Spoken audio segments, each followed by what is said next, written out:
Morning बेटा। बेटा अपना टॉपिक है आयोडीमेट्रिक एंड आयोडोमेट्रिक टाइट्रेशंस। नाम थोड़ा सा अजीब सा लग रहा है, बाकी क्वेश्चन बड़े इजी हैं। वो लॉ ऑफ इक्विवेलेंसी अप्लाई कर रहे हैं, ठीक है। तो आयोडीमेट्रिक टाइट्रेशंस किन्हें बोलते हैं? क्या है iodometric titration? Iodometric titration acid based titration होती है, रिडॉक्स टाइट्रेशन होते हैं। आयोडीमेट्रिक टाइट्रेशन किसको बोलते हैं? जिसमें हम क्या करें, estimate the amount of reducing agent.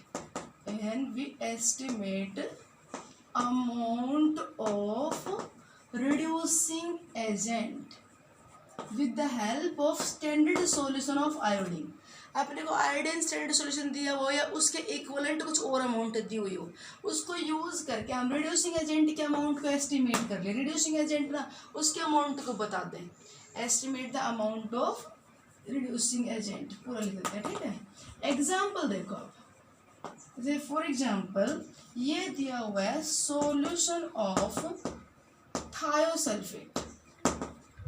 Thiosulphate is titrated with standard solution of iodine. तो बेटा थायोसल्फेट खुद तो हो जाएगा ऑक्सीडाइज। थायोसल्फेट से किसमें? टेट्राथायोनेट आयन में। Itself oxidise thiosulphate to tetrathionate. और iodine reduced to iodide. Iodine reduced होगा आयोडाइड में, ठीक है। अब एक बार यहाँ पे ऑक्सीडेशन नंबर चेक करो। 0 से कितना हो गया? -1, ठीक है। यहाँ पे देखो 0 से -1 तो आयोडीन का तो क्या होगा? रिडक्शन। रिड्यूसिंग एजेंट कौन है? थायोसल्फेट। 2x - 6 = -2। थायोसल्फेट में बेटा क्या आ गई? सल्फर की ऑक्सीडेशन स्टेट। सही से चेक करके बताना क्या आ गई? 2। तो +2 से ये किस में कन्वर्ट हो गया? टेट्राथायोनेट में। Means 4x - 12 = -2। तो क्या आ गई वैल्यू बेटा? 2.5। एन फैक्टर मैंने आपको अलग से पहले भी याद करवाए थे और अब भी याद कर लीजिए। अब मतलब अभी देख लीजिए कि थायोसल्फेट जब कन्वर्ट हुआ बेटा टेट्राथायोनेट तो 2 से 2.5। एन फैक्टर क्या हो यहाँ पे? एन फैक्टर होता है चेंज इन ऑक्सीडेशन नंबर पर मोल of the given reducing agent या ऑक्सीडाइजिंग एजेंट है तो ऑक्सीडाइजिंग एजेंट। तो इस reducing agent is that itself undergo oxidation. तो ऑक्सीडेशन नंबर चेंज पर मोल देखना को पर मोल। तो बेटा यहाँ पे एक सल्फर गया 2 से 2.5 तो दूसरा सल्फर भी जाएगा 2 से 2.5। तो अगर यहाँ पे ये थायोसल्फेट टेट्राथायोनेट में कन्वर्ट हुआ है तो इसके लिए एन फैक्टर बेटा 1। एन फैक्टर क्या है इसका? 1, ठीक है। आयोडीन 0 से -1 और दूसरा आयोडीन बेटा 0 से -1। तो अगर आपको इसका एन फैक्टर लेना पड़े तो बेटा इसका एन फैक्टर क्या है? 2। ओके, इसका एन फैक्टर क्या है? 2। में से अगर हम मोलिकुलर रिएक्शन बैलेंस करें तो 1 मोल आयोडीन एक क्या करेगा? Oxidise the 2 mole of the thiosulphate. क्योंकि ये गेन कर रहा है इलेक्ट्रॉन 1 और 1 पर मोल 2 और ये लॉस कर रहा था पर मोल 1, ठीक है। एन फैक्टर बताना तो पर मोल चेंज 0 से -1 0 से -1। इसके लिए बेटा एन फैक्टर क्या हो गया? 2। अगर यही आयोडाइड आयोडीन में कन्वर्ट होता तो -1 से 0 आयोडाइड का एन फैक्टर 1 होता। फिर ध्यान दिया करो इन बातों पे। तो बेटा यहाँ पे हम लॉ ऑफ इक्विवेलेंस के अकॉर्डिंग क्या बोल सकते हैं कि नंबर ऑफ मिली इक्विवेलेंट या नंबर ऑफ इक्विवेलेंट वो आप पे डिपेंड करता है। Normality into volume. Volume litre में लोगे तो नंबर ऑफ इक्विवेलेंट आएंगे और अगर वॉल्यूम मिलीलीटर में लोगे तो नंबर ऑफ मिली इक्विवेलेंट्स आएंगे। तो number of milliequivalents of iodine is equal to number of milli equivalent of thiosulphate is equal to number of milli equivalent of tetrathionate. Number of milli equivalent of tetrathionate ion formed is equal to number of milli equivalent of iodide ion. Law of equivalence कहता है कि reactants product जो बनते हैं वो बराबर बराबर equivalent react करते हैं, बराबर बराबर इक्विवेलेंट बनते हैं। मीन्स यहाँ पे आप अप्लाई कर सकते हो कहीं पे भी कि एक तरफ मैंने आयोडीन ले लिया, एक तरफ आपने थायोसल्फेट ले लिया, तो आप अप्लाई कर सकते हो क्या? N1V1 = N2V2, right.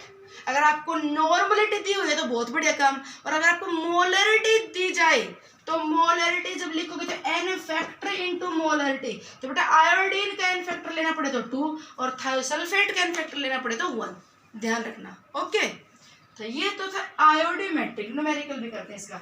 आयोडोमेट्रिक जस्ट इसका reverse, to estimate the amount of oxidising agent. To estimate the amount of oxidising agent by the amount of liberated iodine, यहाँ पे आयोडीन लिबरेट आउट होगी तो उसे बोलते हैं iodometric titration. Estimate the amount of oxidising agent by measuring the amount of liberated iodine. The copper dye positive ion is reduced by iodide to cuprous iodide और iodine liberate out। ये हो गया।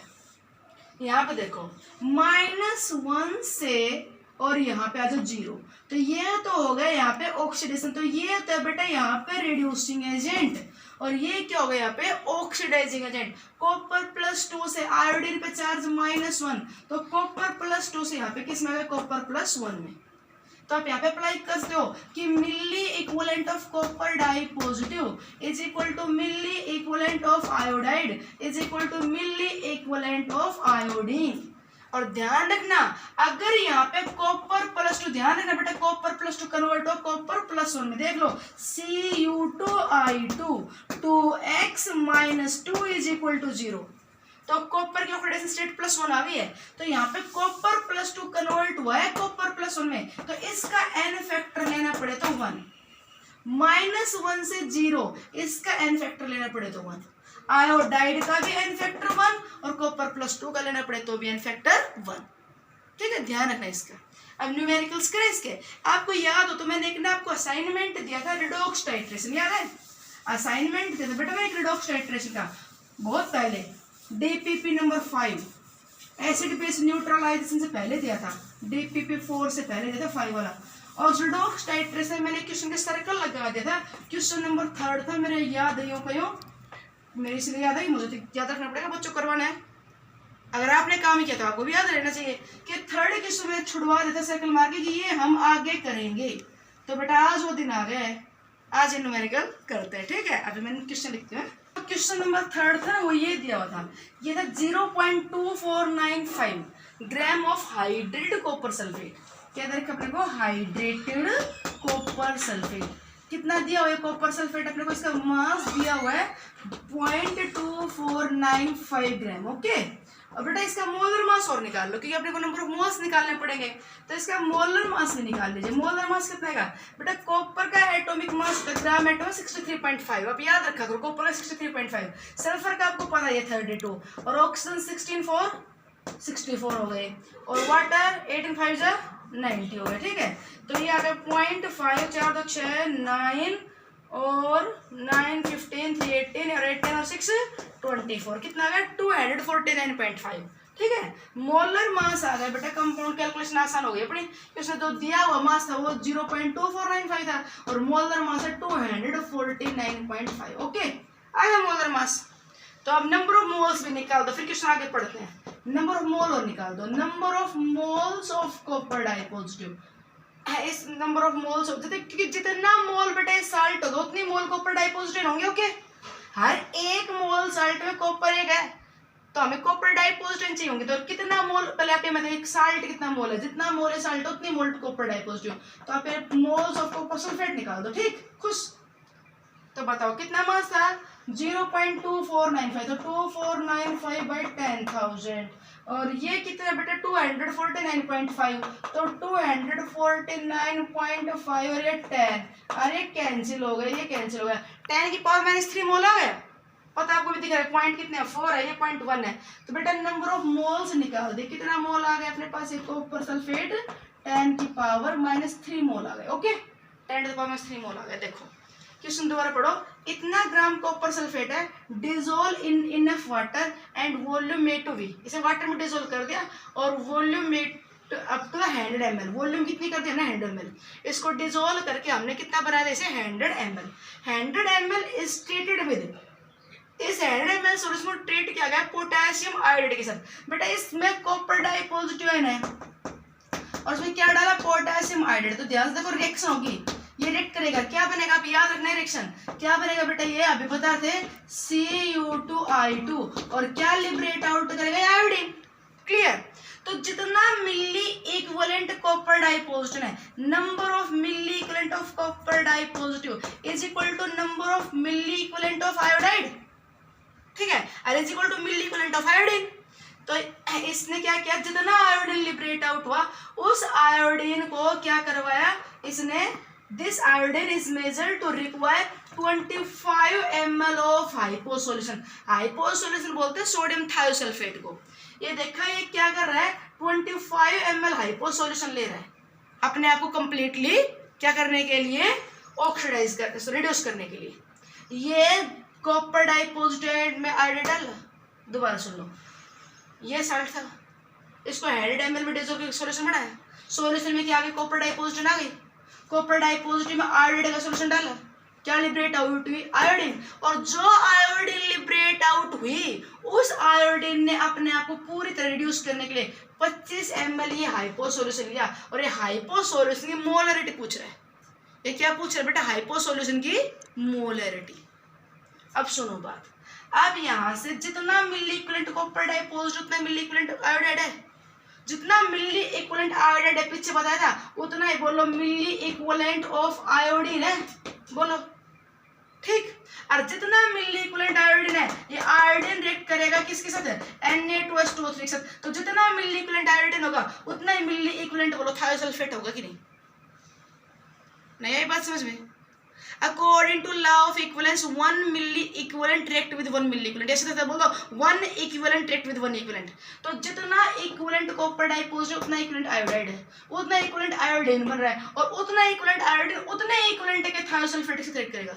तो इनसे सीधा रिलेशन आ गया कि आपका क्या रिलेशन आ गया बेटा, मिली equivalent of copper dipositive is equal to है किसके, मिली equivalent of sodium thiosulphate solution. ये बहुत आसान न्यूमेरिकल हो गया बाकी, ये है आयोडोमेट्रिक टाइट्रेशन कि milliequivalent, law of equivalence apply हुआ यहाँ पे।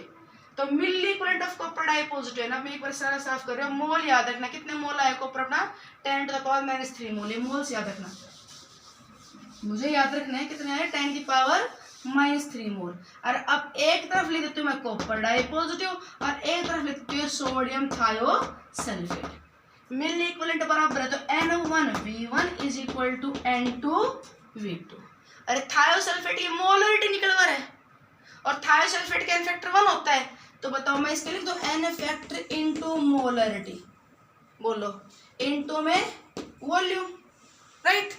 अब बताओ जी यहाँ पे N1 into V1 number of milli equivalent, कितना मिली इक्विवेलेंट है।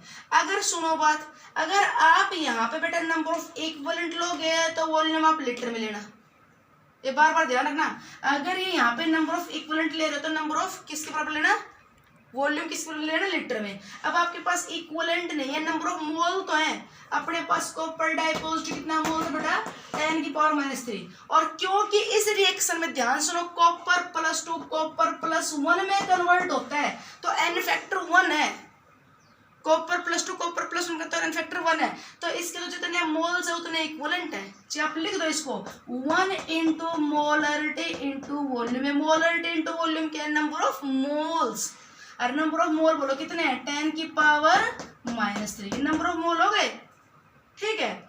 अब बताओ is equal to molarity into volume, अगर ये नंबर ऑफ मोल नहीं है तो इधर वॉल्यूम लीटर में लोगे, ये चीज बार बार याद दिलाते हो। अगर इधर आप मोल्स ले रहे हो तो ये लीटर में लो, अगर आप ये मिली मोल ले रहे हो तो वॉल्यूम लीटर में लो, तो वॉल्यूम लीजिए आप लीटर में, और वॉल्यूम बोतल लीटर में कितनी है बताओ, कितना मिलीलीटर है, 25 ml, तो लीटर में और कर दो तो 25 इंटू 10⁻³ बोलो, 10⁻³ से 10⁻³ कट, और बोलो मोलरिटी इज इक्वल टू 1/25, कितनी आ गई 0.04। देखो कितना आसान क्वेश्चन है, एक बार में समझ में नहीं आएगा, मैंने ये एक स्टेप का क्वेश्चन, एक स्टेप का, और आपके नो जो पीछे उसमें मैंने देखा उसमें भेजा जो डीपी पे उसमें सॉल्यूशन भेजा था, बहुत बड़ा सॉल्यूशन है, मत देखा करो आप सॉल्यूशन, अपने अकॉर्डिंग काम करो, जैसे मैं समझा रही हूँ वैसे करो बेटा, बहुत जल्दी क्वेश्चन हो जाएंगे, बिना बात में टाइम मत खराब करना। दोबारा सुनो आप इस क्वेश्चन को, एक बार में नहीं क्लियर हो गई, क्या कहता है दोबारा सुनिए।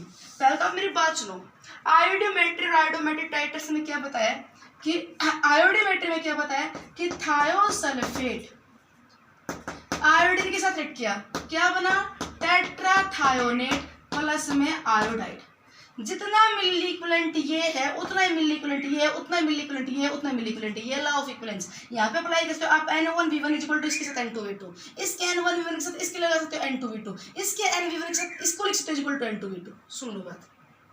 दूसरा iodometric titration, copper di positive iodide के साथ रिएक्ट करके Cu2I2 प्लस I2 बनाता है। जितना मिली इक्विवेलेंट है उतने मिली इक्विवेलेंट के साथ रिएक्ट करेगा, तो इसका n1v1 इज इक्वल टू इसका n2v2। ठीक है, इसका n1v1 इज इक्वल टू आप इसके n2v2 के बराबर लिख सकते हो। ये बात ध्यान रखना बस। करो मैं क्वेश्चन दोबारा सुनाओगे। ये कहता है कि अपने पास कॉपर सल्फेट का कंपाउंड है इतना ग्राम, इसका मोलर मास निकाल दिया, तो मैंने सीधा कह दिया अपने पास कॉपर डाइपॉजिटिव बेटा कितनी मोल n होते हैं, नंबर ऑफ मोल्स। कितने मोल आए, 10⁻³ मोल है। अपने पास कॉपर डाइपॉजिटिव कितना है, 10⁻³ मोल है। ओके, तो एक मोल कॉपर सल्फेट में एक ही मोल कॉपर डाइपॉजिटिव है। नंबर ऑफ मोल्स आ गए। ये कहता है it dissolved in water, water में डिसॉल्व कर दे, सॉल्यूशन 100 ml बना ले। ठीक है, कोई दिक्कत नहीं। मोल्स कितने हैं देखो कि molarity into volume number of mole होते हैं, फिर हमें वॉल्यूम की जरूरत नहीं पड़ती। अगर अपने पास मोलरिटी ना दी होती, नंबर ऑफ मोल निकालने होते तब तो जरूरत पड़ती। अब ये टोटल क्या है, नंबर ऑफ मोल्स, तो ये कितना मोल है, 10⁻³ मोल। 100 ml रिएक्ट किया पोटेशियम आयोडाइड के साथ, और पोटेशियम आयोडाइड के साथ जितना रिएक्ट करेगा, मैंने कहा जितना मिली इक्विवेलेंट ये कॉपर डाइपॉजिटिव है ना, उतना ही मिली इक्विवेलेंट क्या है बेटा रिएक्ट करने वाला आयोडाइड। आयोडाइड ने लिबरेट आउट किया आयोडीन, तो उतनी मिली इक्विवेलेंट क्या लिबरेट आउट हुई, आयोडीन। आयोडीन ने अपने आप को कंप्लीटली रिड्यूस करने के लिए 25 ml ये थायोसल्फेट लिया, तो उतना ही मिली इक्विवेलेंट बेटा जी क्या है, ये थायोसल्फेट। अपना न्यूमेरिकल येलो हो गया, ये न्यूमेरिकल। अरे n1v1 is equal to n2v2। मेरे पास नहीं है normality volume, number of mole तो है, तो इसका n फैक्टर 1 है, तो n फैक्टर 1 इंटू m1v1 ये नंबर ऑफ मोल्स है मेरे पास। इसकी मेरे पास n फैक्टर है 1, तो इंटू m2 मोलरिटी मुझे निकालनी है। वॉल्यूम बोलो, वॉल्यूम 25 ml है। अब ध्यान देना, ये गलतियां करोगे तो अपना सारा काम गलत हो जाएगा। इधर तो मैं ले आऊंगी number of mole 10⁻³ number of mole नहीं है, given mass upon molar mass number of mole आया था, तो इधर वॉल्यूम आप लीटर में लीजिए, नहीं तो सारा गड़बड़ हो जाएगा। तो इसलिए बोला अब अपने पास m2 की वैल्यू आ जाएगी नहीं। कितना आसान काम है। ओके, अगला देखो, अगला देखिए नेक्स्ट क्या है।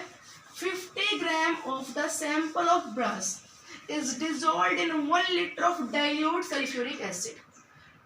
ब्रश है, ब्रश में कॉपर प्रेजेंट है, कितना कितना है ब्रश, ब्रश है बेटा 50 ग्राम। इसको किस में डिसॉल्व कर दिया, 1 लीटर H2SO4 में। जब इसे डाइल्यूट H2SO4 में डिसॉल्व क्या होगा, तो बेटा यहाँ पे कॉपर डाइपॉजिटिव बन गई, copper dissolve in the H2SO4 क्या बनेगा, कॉपर सल्फेट। ठीक है, ये कहता है 20 ml ऑफ दिस सॉल्यूशन, इसमें से कितना सॉल्यूशन है, 20 ml। ठीक है, 20 ml of this solution copper dipositive वाला is mixed with iodide potassium. एक कॉपर डाइपॉजिटिव का 20 ml सॉल्यूशन आयोडाइड के साथ मिक्स कर दिया। ठीक है, लिबरेटेड आयोडीन है, हमें पता है कि जी क्या लिबरेट आउट होगी बेटा, आयोडीन। क्लियर। अच्छा जी, इज रिक्वायर, ये कहता है जो liberate out iodine this require 20 ml 0.5 molar hypo solution for titration. इसे अपने को पूरी तरह से रिड्यूस करने के लिए इतना ml इतना मोलर क्या चाहिए, हाइपो सॉल्यूशन। ठीक है जी, कोई दिक्कत नहीं। अब क्या कहता है कि calculate the amount of copper in alloy. आप अलॉय में कॉपर की अमाउंट बताओ, आप अलॉय में क्या बताइए, अमाउंट ऑफ कॉपर। अब मुझे आप ये बताओ, जितना मिली इक्विवेलेंट कॉपर आयन थी उतना मिली इक्विवेलेंट आयोडीन लिबरेट आउट हुई, जितना milli equivalent iodine liberate out हुई उतना मिली इक्विवेलेंट इसने थायोसल्फेट लिया कि नहीं, तो सीधा फिर आप अप्लाई कर दो, एक तरफ कॉपर डाइपॉजिटिव और एक तरफ आपके थायोसल्फेट। ठीक, कॉपर डाइपॉजिटिव की नॉर्मलिटी इनटू वॉल्यूम और थायोसल्फेट की normality into volume. N factor दोनों का 1 है, तो इसकी मोलरिटी इनटू वॉल्यूम, इसकी molarity into volume. N factor दोनों का 1 है, ये कन्वर्ट होता है 2 से 2.5, 2 से 2.5, तो इसका एन फैक्टर 1 है, ये कॉपर +2 से कॉपर +1 हो गया। कॉपर डाइपॉजिटिव का सॉल्यूशन कितना ml लिया था बेटा, 20 ml। कितना लिया था, 20 ml। ठीक है, उसने बनाया तो 50 ग्राम ब्रास को 1 लीटर में डिसॉल्व किया था उसने 50 ग्राम ब्रास है ना किस में डिसॉल्व करा, 1 लीटर में। तो उस 1 लीटर में से सॉल्यूशन लिया कितना है, खाली 20 ml। जो रिएक्शन करवाई वो 20 ml के साथ, तो अपना 20 ml सॉल्यूशन है। कॉपर डाइपॉजिटिव की मोलरिटी निकाल लेंगे। थायोसल्फेट की मोलरिटी कितनी है बताओ, 0.5। वॉल्यूम कितनी है बेटा, 20 हाइपोसोल्यूशन बोलते हैं इसे। वॉल्यूम कितनी है 20, ठीक है, कोई दिक्कत ना, कोई दिक्कत नहीं है ना। 0.5 मोलर 20 ml है। अब बताओ अपने पास मोलरिटी आ गई कॉपर डाइपॉजिटिव की, क्या आ गई बेटा मोलरिटी कॉपर डाइपॉजिटिव की 0.5 मोलर आ गया, ठीक। एक मिनट ध्यान से देखो, ये मोलरिटी इंटू वॉल्यूम, ये वॉल्यूम ml में, मैंने ये भी मोलरिटी इंटू वॉल्यूम ml में ले ली, तो इसलिए ये मिली मोल है तो ये भी मिली मोल है, कोई दिक्कत नहीं। मोलरिटी आ गई यहाँ पे 0.5 मोलरिटी आ गई। अब तो अपने पास जो 20 ml सॉल्यूशन है, इस कॉपर डाइपॉजिटिव सॉल्यूशन की मोलरिटी है 0.5, तो इसमें कॉपर कितना परसेंट है, ये जो सॉल्यूशन था ये 1 लीटर में डिसॉल्व कर रखा था, उसमें कितना था 50 ग्राम कॉपर था, तो आप ये फॉर्मूला अप्लाई कर दोगे क्या, molarity is equal to number of moles given mass upon molar mass. और बेटा मोलर मास कॉपर का 63.5 और वॉल्यूम कितनी थी उसकी 1 लीटर। जिस सॉल्यूशन को आपने 1 लीटर में डिसॉल्व किया था उसी का तो 20 ml लिया है, तो उसी का 20 ml लिया है, तो जो मोलरिटी सॉल्यूशन की वही मोलरिटी इसकी है, तो मोलरिटी अपने पास रही कितनी बेटा मोलरिटी 0.5। बोलो मास ऑफ सब्सटेंस आ गया कि नहीं, कितना ग्राम सब्सटेंस आ गया, मतलब 63.5 का आधा आ गया, आ गया, खत्म काम। ये ग्राम आ गया, अरे कितने ग्राम में 50 ग्राम में, तो बिल्कुल एक ही स्टेप का क्वेश्चन है, वो कह रहा है कितना कॉपर हमने इसमें डिसॉल्व किया, ठीक है जी, उसने पोटेशियम आयोडाइड को लिबरेट आउट किया, उसने इतने हाइपो सॉल्यूशन को यूज किया, तो कॉपर डाइपॉजिटिव के मिली इक्विवेलेंट आयोडाइड के बराबर है, आयोडाइड के मिली इक्विवेलेंट आयोडीन लिबरेट आउट होगा उसके बराबर है, और आयोडीन के मिली इक्विवेलेंट तो थायोसल्फेट यूज होगा उसके बराबर है, तो सीधा कॉपर +2 के इक्विवेलेंट को थायोसल्फेट के बराबर रख दो। इसकी मोलरिटी वॉल्यूम इसकी मोलरिटी आ गई, जो सॉल्यूशन था उसकी मोलरिटी आ गई, तो मोलरिटी इज इक्वल टू क्या होता है नंबर ऑफ मोल पर लीटर। सॉल्यूशन अपने पास था कितना, वो 1 लीटर, मास आ गया, कितना मास आ गया इसमें 63.5 का आधा, ठीक है, तो 50 ग्राम में 63.5/2 इतना ग्राम कॉपर है, तो परसेंटेज आ गई कि नहीं, कि कॉपर इसमें कितना परसेंट है, आ गई। Okay, thanks.